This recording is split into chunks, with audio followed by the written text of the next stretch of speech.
10, ladies and gentlemen. Her last name contains more consonants than Vanna White flips on an average night. Ladies and gentlemen, from NBC 10, Tamara Sacharczyk, Tammy, as we know, as friends will call her. Tammy, it is great to see you. How are you? Good. How are you? Good. Let's get it out of the way right now. Let's go through the list of different names you have been called from various telemarketers, people in general. Sacharczyk is, I'm sure, one of them. Well, you just did one of them. You said Tamara. It's Tamara. So I'll start with that. Thanks so much for tuning in, ladies and gentlemen. Let's see. I'll never forget when I was in middle school and they call you down on the intercom to the office. Geez. Yes. I'm sitting next to my best friend and they say, Tamara and then just move on to the next name. I was like, Tammy I'll assume S. that was me. Yeah. Tammy S. Yeah. Gotten Tamara, Sacharczyk,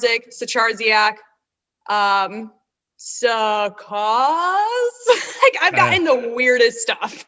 Well, I mean, it's okay. That's fine. I mean, it's obviously it's a unique name that probably has helped with getting your various journey through media, different stations, different markets, because you're the name that sticks out. It's like, oh yes, the Scrabble Queen, Sacharczyk. Hit this that chick, out. The one who I can't pronounce her name. Exactly. Get her. That'll work well. Forget Smith. So you have been at Channel 10 now for going on 2 years, no? Yeah, a year and a half. Okay. Yeah, about a year and a half. Yes, and you were very gracious to me the first time I met you, and because I tried once again to say your name, and you just said Tammy. Perfect. But where were you before you went to where you were in NBC 10?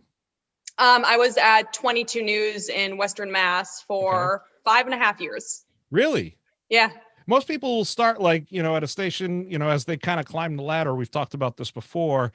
Maybe 2-year contracts, 3 at most, but 5.5 years. What was it about the station that made you want to do it? I'm from Western Mass. Okay.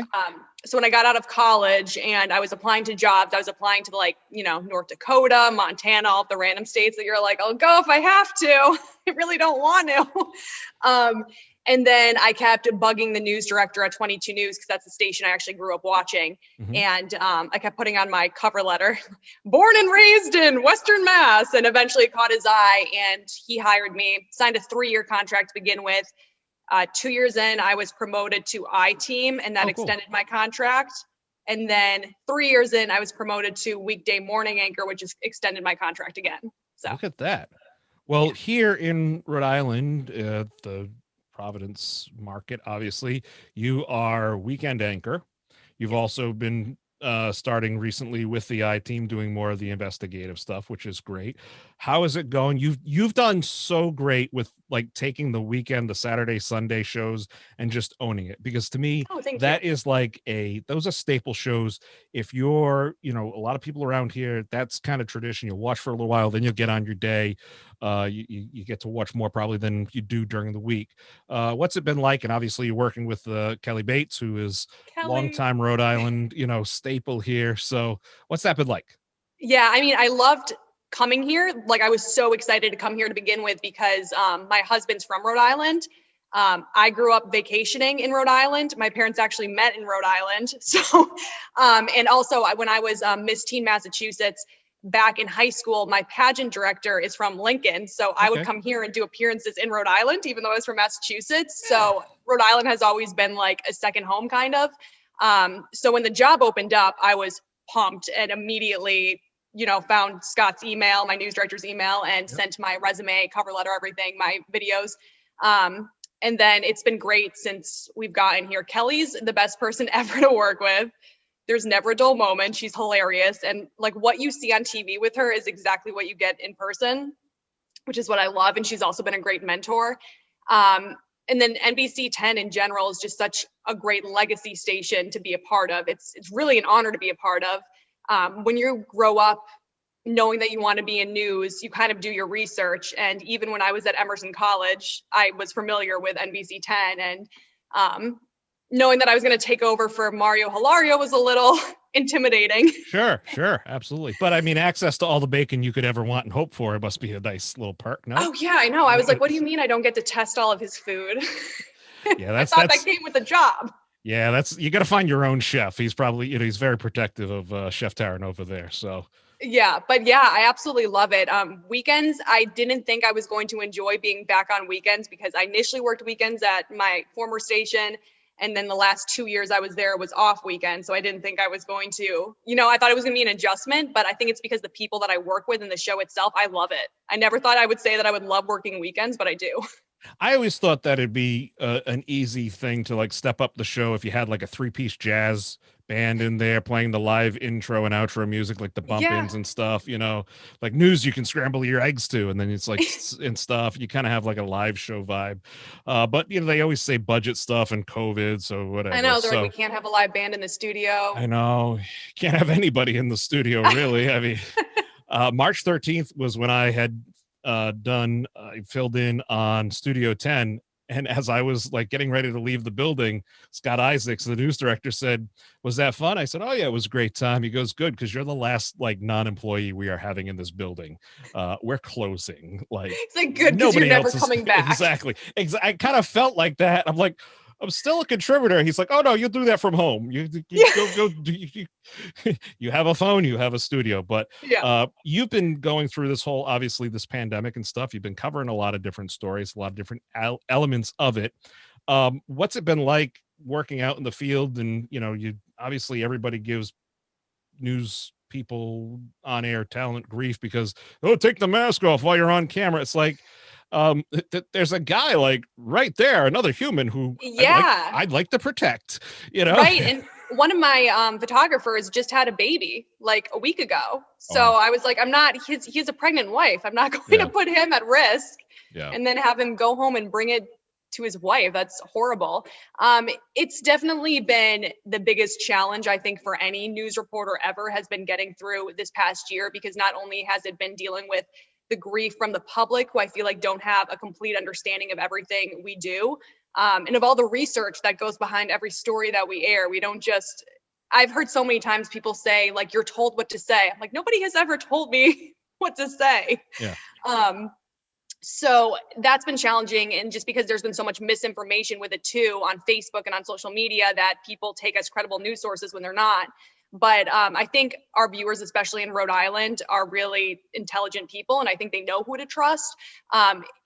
If we get any slack from what I've seen on social media, it's always from people who don't live here. It's like from some guy in Texas, and I'm like, okay, you can think what you want because you clearly don't watch us anyways. But Rhode Islanders and people from Bristol County, Mass, have been really supportive for the most part, I think, and have been, you can tell that they want their voices heard through all of this and their concerns addressed. And that's been empowering as a news reporter, because especially as an I-team reporter, because I've been able to dig into so many of the issues that people have experienced throughout the past year, which have been tremendous amount of issues from recently I've been tackling like refunds, travel refunds, that companies have just been giving people so much grief when it comes to getting these refunds, that I don't know how people would do it without media intervention.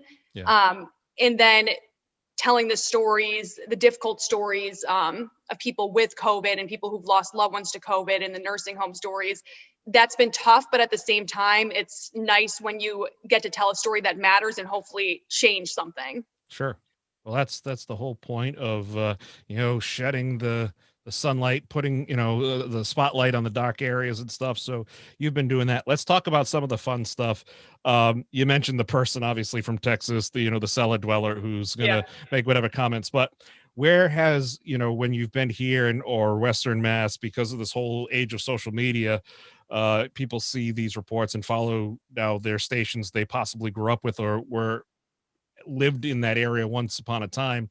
Have you gotten, correspondence or notes from people in Rhode Island South, otherwise known as Florida, or Arizona? Because it seems like that's the new hotspot. A lot of people going to Arizona from Rhode Island. It's all the no snow thing. Where's the furthest you've heard from somebody? Some guy from Western Mass, he used to watch me, now lives in the Philippines. He watches NBC 10 now from the Philippines. The international sensation. Yeah, I'm like, I don't know what our stories will do to help you where you live, but thank you for watching. Oh, that's awesome. Well, that's great. And it's always nice to see that. I did a video a couple of years ago where I was flipping cards talking about Rhode Island, and it's like 2 million views. It's still going. And every now and then I'll get like a random email from either somewhere down south or somewhere in Europe where it says I was stationed there, because of the Naval War College or whatever. And it's like, oh, you hit all, they're talking about the Dells, talking about Cardi's, talking about, the Big Blue Bug or something. And it's all those little things there, which is pretty nice and unique to get. Yeah, I've connected with a lot of Rhode Islanders who no longer live here, but they're still, Rhode Islanders at heart. So they still pay attention, and they've connected with me on social media and say, thank you for posting this because I still have family there and whatnot. And that's always nice to see. And I should also say that Rhode Islanders are incredibly fierce people who they've come to my defense on social media so many times where they're like, you leave her alone. You don't even live here. And I'm like, yeah, what they said. Yeah, I mean, being a native Rhode Islander, I feel like there's always been this chip on our shoulder because we are the smallest state. So it's kind of like, yeah, we're small. What are you going to do about it? You want to step tough guy? Like, it's Family Guy wouldn't exist if it wasn't for us. All right. So just back off, pal. You went to Emerson, you studied there, which is a great school. There's a number of folks who are part of the Red Sox organization who do a lot of work through there. So you went through their journalism program? Yep. It was print and multimedia journalism is what they called that. So I majored in that, and then I minored in political communications. Okay.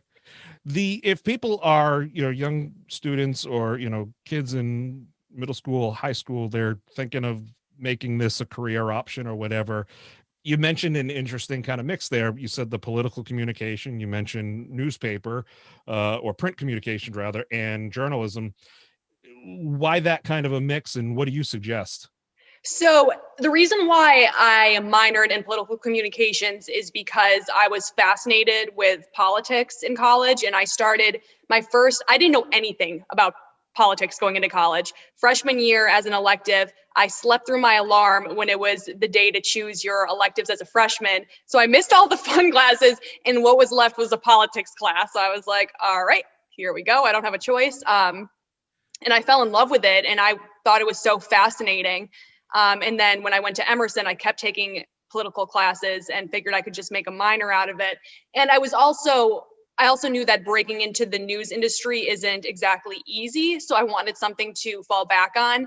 So I did one internship. My first internship was with a state senator, and I did half the summer. She was from Western Mass. So I did half the summer back in Western Mass, half the summer at the State House in Boston. And oh my God, it was the most boring thing. Being an intern for a state lawmaker, because you can't really do anything. Sure. So I think after that, I was like, yeah, I'm just going to stick with news. And then the news major at Emerson, you don't have a choice. You have to major in print and multimedia journalism because their reasoning is freshman year, it's all print. They need you to know how to write first. So once you have the writing down, then you can move on to the broadcast if you choose to. But we have to go through radio. You have to go through everything. They want you completely trained on how to do every asset of news. I heard that they're possibly considering a TikTok course up at Emerson. Would you be interested in teaching? No, seriously, you have been recently getting into the TikTok game. And, as a social media person that I am, you're not just doing the fun side of things. You're actually like dispelling, rumors or myths. You're giving information about what it's really like in, behind the desk or in the newsroom and whatnot. That's been a fun thing. What kind of feedback have you gotten from your fans and followers there? Really fantastic feedback. And I think that in the news, we feel like we need to be so stern all the time and so serious, but like, it's 2021 and that's not the case. You know what I mean? Like, I think that my reporting and my anchoring speak for itself and that I can be taken seriously because I am good at what I do. But at the same time, I feel like you can also let viewers into how you are in your normal life. So I've gotten really positive feedback, and I honestly thought I was the last person who would ever join TikTok, but I saw another anchor join TikTok and I'm like, maybe I should give it a shot. And I did, and I'm like totally obsessed with it now. Who was the other anchor? Lindsay. Gee, I wonder where she got the idea. I wonder who pushed her to join. Was it you? She joined in, and then I was like, you know what? It's probably only a matter of time before it's one of the social media forms that is required by stations that you need to be on Twitter, you need to be on Facebook, now you need to be on TikTok because it's growing so fast that I'm like, I should just get a head start now. It's the way to be. That's the way to be. Something that people often, don't realize is that, behind what you do on screen, behind the camera and do all that stuff, there is actually a human there. And recently you posted a photo on Twitter. You were holding up a sign that said, "I have epilepsy." And it is such a strong statement because you think back years ago, it's like, oh, you wouldn't talk too much about what's going on. You do have epilepsy and you also serve on a major board. You're a thought leader. Talk to me about this. Yes, so I serve on the board of the Epilepsy Foundation of New England, so they represent all of New England. I actually started on the board when I was in Western Mass, and I remember I was applying for jobs, and I'm like, I don't know if I'll be able to stay on the board, and then the Rhode Island thing happened, so I was like, okay, we're good. I'm still in New England. I will never leave New England. That's right. Unlike Tom Brady, who left, you're still here. No, once a New Englander, always a New Englander. I don't think I could ever leave. So I was diagnosed with epilepsy in high school. And I just had randomly a grand mal seizure in the middle of the night. My friend was sleeping over. She found me on the floor in the bathroom having a seizure. Then I was diagnosed with epilepsy. But I like to talk about it a lot because one of the first neurologists that I went to told me that I could never be a news anchor because of the crazy hours and the stress, and it wouldn't work with my epilepsy. And I was like, is this guy seriously telling me that I can't pursue what I've said has been my dream for years because I have a seizure disorder? Obviously I canned him and went to a different neurologist and got my seizures under control with a new medication. And ever since then, I felt like the need to tell my story because I wondered how many other people have been told that they can't do things because they have a condition that may or may not be controlled depending on the person, but you shouldn't let it run your life. Right. So I've been very involved with volunteering, and I actually talked to a lot of people from Rhode Island with epilepsy, and that's empowering in and of itself, just to meet these other people and see what they're doing with their lives. One of my favorite people that I talk to is a girl in high school in Rhode Island who has epilepsy. And it breaks my heart because she'll tell me that kids see her have seizures and they think that she's weird and, you know what I mean? Just negative kid things that you would predict to happen in high school. So I try and kind of guide her through that, thinking back at my experiences. But yeah, I've always loved raising awareness about it because so many people don't know anything about it at all. Sure. Well, it's a completely different condition, Tourette's.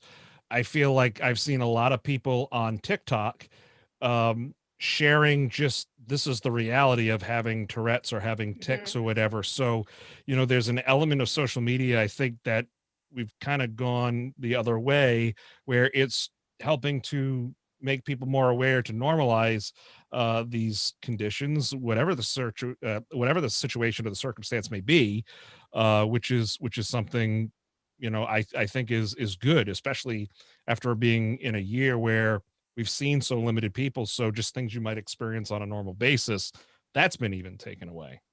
Oh yeah, definitely.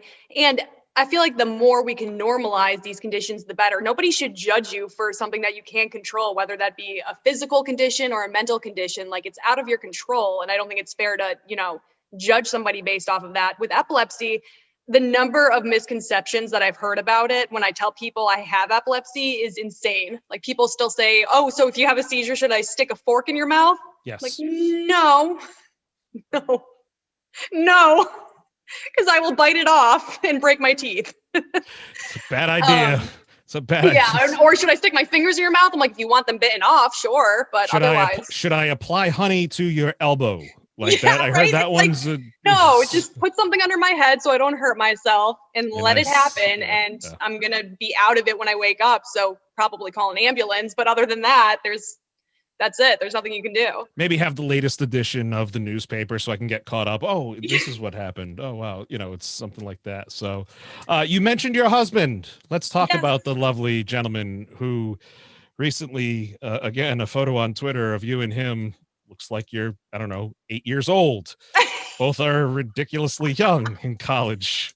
We were like sophomores or juniors in college. I don't know why we look so young. I'm like, wow, we look like we're 12 here. So what does he do? What does he do? He's a civil engineer. He works for Barletta, and right now he's actually working on the Pawtucket train station. Oh, cool. That's good. Engineering civility. That's always a nice thing. So what's coming up for you summer 2021? What are you looking forward to doing most now that we're starting to open things back up and get back to normal? Oh my God, so many things. I didn't really get to experience my first real summer in Rhode Island because of the coronavirus. And everyone at the station was like, just wait until the summer, wait until the summer. It's the best thing ever to live in Rhode Island in the summer. And then I'll never forget, Allison said to me, she was like, well, you can still do some stuff. I'm like, no, I can't. Thanks for trying to make me feel better. You can wait in line for a test. Yeah. That's exciting. We can go see this coronavirus test. It's fine. Yeah. Have a Dells while you wait. Yeah. So I'm just looking forward to exploring more, going to more of the beaches. We didn't get to really do a lot of anything last year, so definitely exploring. And I cannot wait to go on a real vacation again. It has been, I think my last vacation was my honeymoon, which was before I even started here. Yeah, well, you and a lot of people are in the same boat. I know, speaking on behalf of the household here that I represent, my wife is anxiously awaiting that opportunity to get on a plane and maybe just circle the airport and to just land in the same place. She just needs to feel like the lift and the landing, I think, will yeah, I mean, I feel like we've been locked up for literally a year. Like, I can count on my hands the number of people that I've seen, you know? Yeah. It's sad. And even people like yourself or me, I mean, because I've been out a little bit doing different things, obviously with the fire department, I'm out and whatnot, but you're out in the field doing things, but still it's not the same experience. It's very restrictive, and it sucks not having people around. And as much as they can drive you crazy sometimes, I know in the field, it's still nice to have somebody come up to you and pay you a nice compliment or say hi. Oh my God. One of my favorite things has always been meeting viewers in person. It's always the coolest thing ever, because they feel like they know you, and in a way you kind of feel like you know them. But it's been so weird because if you do see someone, it's like from 6 feet apart, you're both wearing masks, and you're like, wait, what? What'd you say? Oh, you watched me on TV. Oh, thanks for watching. It's very awkward. Well, hey, look, we're almost near the end of it, and that's going to open up a whole wide range of opportunities. Folks, if you're on social media, go follow Tammy. If you're on TikTok, go learn everything you ever wanted to know about the news industry, and just maybe she'll hop on one of those dance trends. I don't know. Just saying, you and your husband, it could be cute, could be adorable. You never know. We'll see what happens. Folks, she is Tammy Sacharczyk. So thank you so much for joining me today. And like I said, I will see you, I'm sure, soon. And it will be wonderful. Life will be turned to normal. I can't wait. It's been a pleasure. Thanks, Ben.